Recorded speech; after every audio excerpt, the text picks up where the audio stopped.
In this video, we are recapping the recent severe weather outbreak across the Midwest. After that, we are jumping straight into more severe weather as the Storm Prediction Center has put out elevated outlooks for tomorrow, Sunday, and Monday. Also, there are some major signals for some really interesting stuff as we go further into May that you don't want to miss. Welcome back, y'all. Ryan Hall here with the weather forecast. This past week, an intense storm system brought record-breaking wind gusts, excessive rain, damaging hail, and discrete tornadoes to portions of the Midwest. The severe storms kicked off on Wednesday as they raced across the Midwest into the Twin Cities area, causing major flooding and some wind damage. Thursday, however, brought an even more dangerous moderate risk to the already hard-hit areas in western South Dakota and southern Minnesota. A dangerous derecho tore across the plains and prompted a rare PDS severe thunderstorm watch. This stated the possibility of 105 mile per hour winds, and that threat was verified as a wind gust of 107 miles per hour was recorded in Tripp, South Dakota. These strong winds combined with the dry soil caused what we call a haboob, which looked really ominous as it traveled across the region. The tornado activity was very limited, but a total of almost 500 damaging wind reports were received. In fact, we tied for the most significant wind gust reports over hurricane force on a single day in recorded history at 64. The cleanup effort in these communities is still underway, but it is time that we look into the future as more severe weather is possible.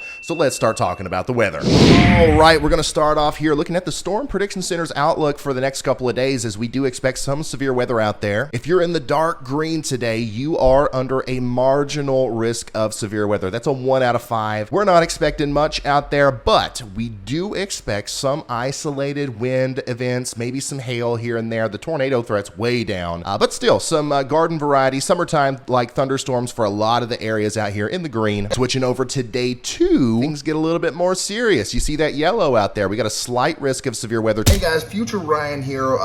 We're working on some new systems. We've got some stuff going on. It's taken a long time to edit this video, so some new things have happened here over the past little bit. The SPC has upgraded this risk to an enhanced risk for tomorrow, not a slight, like I've already said. So that just means that the threat for damaging wind and hail is even higher. The tornado threat's still pretty small, but just keep that in mind. Yeah, I just wanted to throw that in here. This is the SPC graphic. Keep that in mind, and we're going to get back into the forecast, which otherwise hasn't changed. From Cincinnati to Indianapolis, all the way down into St. Louis, Memphis, Little Rock, and almost to Oklahoma City. So we do expect some severe weather in this area tomorrow. But remember, even if you're in the dark green, you're going to get a thunderstorm, or it's likely that you do, but nothing too intense. Also, we have a little bit of a chance for some updrafts over here in Oregon into Idaho that could cause some rotating storms. I'm not saying we're going to see a tornado outbreak over there or anything, but it's a very interesting setup. Be weather aware no matter where you are if you're highlighted in a color tomorrow. All right, so why do we have a marginal risk today and a slight risk tomorrow? What's going on out there, Ryan? Well, let's take a look at the future radar. This is the HRRR. You can keep up with the date and time above my head there. It's always going to be displayed in Eastern time, so you can keep up with the timing of these storms. And as you can see, we're starting at 1 p.m. today, and there's not really much of anything going on. But as those instability values increase, we are going to see some isolated thunder boomers in Arkansas, in Kansas, all the way over into the Ohio Valley, in and around Cincinnati. A little line of storms may form, and this is where we can see some of those maybe, brief wind events, maybe some hail. It's just going to be a loud thunderstorm for a brief period of time for a lot of people. This really reminds me a lot of summertime convection. You guys know in the Southeast, almost every day we get those pop-up showers and storms. This is what's happening out here because we have so much moisture and just a big ridge over the entire East Coast. So that's what we're looking at there. But look at here. I want you to look. Georgia. Georgia is like the #1 state for summertime convection, and for some reason, it looks to me like you're getting dodged from the majority of these storms, according to the HRRR model here. So now, when the sun goes down, these storms are going to lose steam, but there's an actual little shortwave, a little piece of energy coming through the plains over here that's going to spark up a new area of storms tomorrow around 8 a.m. Look at this. We've got some lightning, some thunder, some really heavy rain around Lincoln, Nebraska, moving down into Kansas City. Now, this is why we actually have a slight slight risk of severe weather for tomorrow. So let's pull this forward just a little bit more. Watch what happens. By 1 p.m. tomorrow, we have a bow echo, a mesoscale convective system crashing through Missouri, and this could cause damaging winds, certainly some very heavy rain, some flooding issues, maybe some hail, very small tornado threat, but this is definitely valid for that slight risk of severe weather because this is almost certainly going to cause problems in this area tomorrow. Now, this simulated radar isn't exact. It could end up being a couple hundred miles north or south of where you see it here, but this is what the conditions are favorable for tomorrow, as a very strong line of storms is likely going to go through Missouri. And just watch how this thing progresses and races down into Arkansas, and on the backside here we have some cells popping up in Oklahoma, and of course this could be felt all the way up here into southern portions of Illinois, Indiana. So this is going to be a widespread storm system. Whoever does get hit by the strongest parts, it's going to feel like a pretty good storm. But once again, the tornado threat is pretty minimal here as this races all the way down into Mississippi, Louisiana, portions of Texas. And by the time we get into the overnight periods, this is not going to be much of anything to worry about at all. It's going to be dying out. This really requires the steam, the cape, the instability from the daylight to keep going. Now, let me come back up here to Oregon and into Idaho and portions of Washington to show you this threat too. Around 7 p.m. Eastern tonight, storms are going to start popping up over here.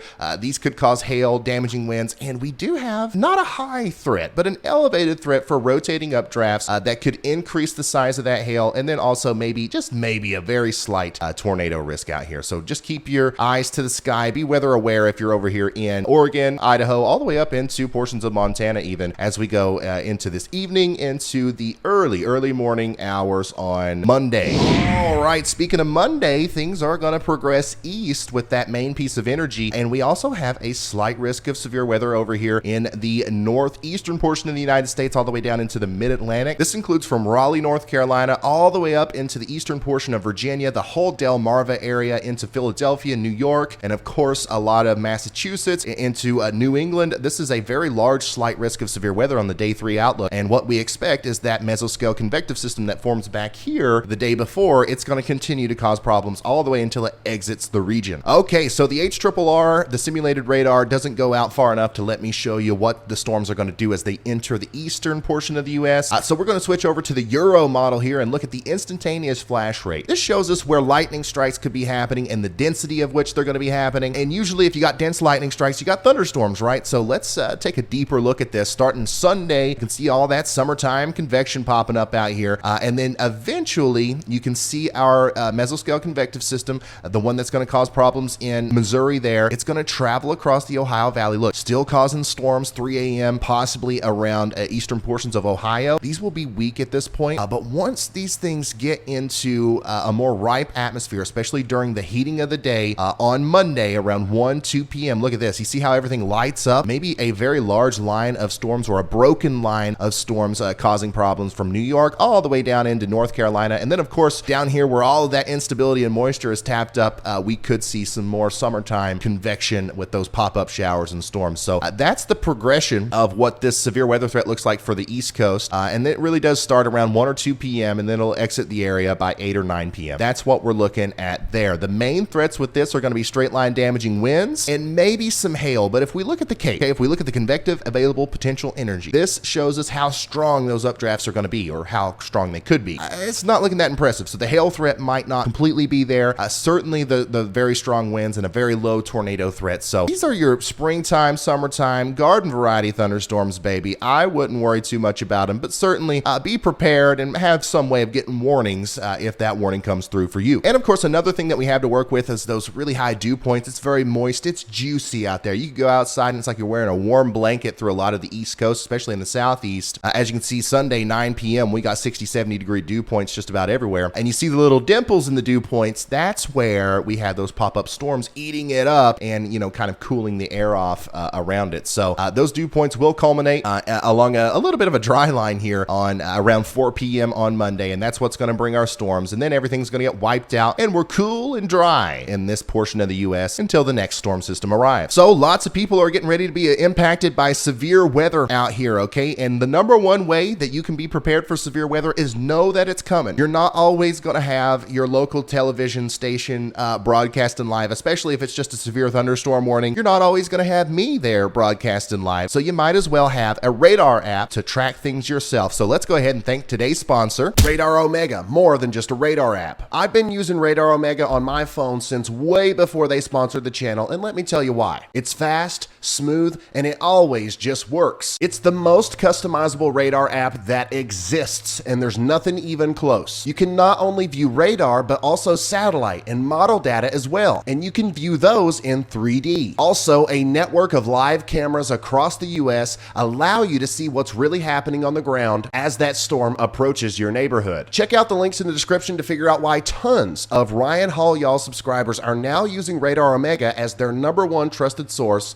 of weather information on their phone. Now, let's get back into the video. All right, things are going to continue to ramp up as we go into the future. SPC has already put out a 15% risk for Tuesday, and I think that this is just going to continue as we go forward. And let me explain to you why. Okay, you can see our little complex of storms causing our problems moving out through the East Coast here as we get into Monday. And what happens right behind it? A new area of moisture and energy is allowed to advect up through Texas into the Central Plains as a new ridge is forming back here. And that is just going to allow for instability to take place, right? Around 2 p.m. on Tuesday, we have new storms popping up along this boundary of warmer air and cooler air. And this is just going to continue to be the problem that we have. These storms that come down, they slide down this slide right here. Imagine this boundary area is a slip and slide. Storms are just going to be going down through there over and over again. And as I push this forward, you can see that happening. But what does eventually happen is that ridge starts to move east. Okay, so now we're high and dry. We're having fun in the sun down here in Arkansas. And honestly, it's going to be very nice. It's going to feel like summer for a lot of us. But that ridge is going to continue to move east. Now we're feeling great in the eastern portion of the U.S., the Carolinas, even the northeastern U.S. is going to be high, dry, summer-like, maybe some scattered storms here and there. This is setting us up for another major storm outbreak, I think, starting around maybe, I don't know, May 20th through May 23rd, somewhere in there. These models get more wrong the more further in the future we go, sorry. But something is definitely lining up here towards the end of May with maybe a severe weather outbreak happening with this big storm system kind of coming together here in the middle of the country. And with that ridge kind of slowly moving across the country, you can see something happening here where the CAPE, convective available potential energy, really starts to build up with it. Remember, the longer that warm, moist air sits in one area untouched, the more unstable it becomes, especially as an area of cooler air moves into the area. So this is really going to be like a powder keg the longer this is allowed to build up. And by the time we get to the 20th through the 23rd, if something comes through, if a short wave comes through and interacts with it, we are going to see some big time thunder boomers. So don't be scared, be prepared. This is not over. Severe weather season is not over. We're going to have a lot of more tornadoes this year. We're going to have more straight line damaging wind events this year. You got to make sure you have some way of getting warnings, and go ahead and grab you a NOAA weather radio. Okay, I can't explain to you how important that is. Grab you one now. You'll be thankful you have one the next time we have a severe weather outbreak and you want to go to sleep, but you're just not sure. That thing's going to wake you up if need be. And of course, some people want to know, well, what happens even after May 23rd? What if we go 200 hours into the future? Well, I'm not a fortune teller, okay? Honestly, the meteorologists, I don't care who they are. I don't care what they've said to you. Nobody knows beyond 4 days, even close to what's going to happen, all right? It's all voodoo. It's what it is. But the global forecast models are useful in trying to detect patterns. Some of you guys might have seen this.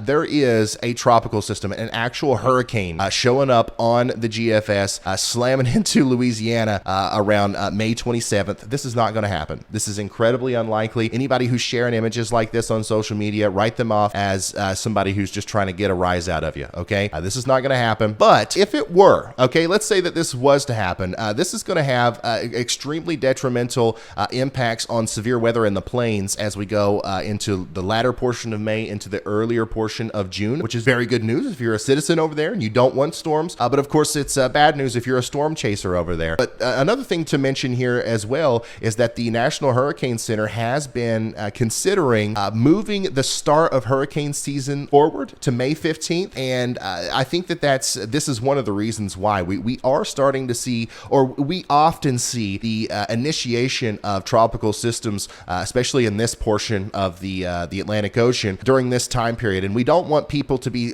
thrown off guard if we do actually get a hurricane in late May out here, because it is possible. So this is something that we'll watch. And if this is still showing up the next time I make a video, which will probably be 2 or 3 days from now, we will talk about it a little bit more seriously. But as of right now, this is all a bunch of bull hockey, and we're not going to worry about it too much, okay? So make sure you stay tuned, subscribe to the channel and all that good stuff, because if this does happen, you know we're going to be on top of it here on the Ryan Hall Y'all channel. Hey, huge shout out to our members over here. Thank you guys so much.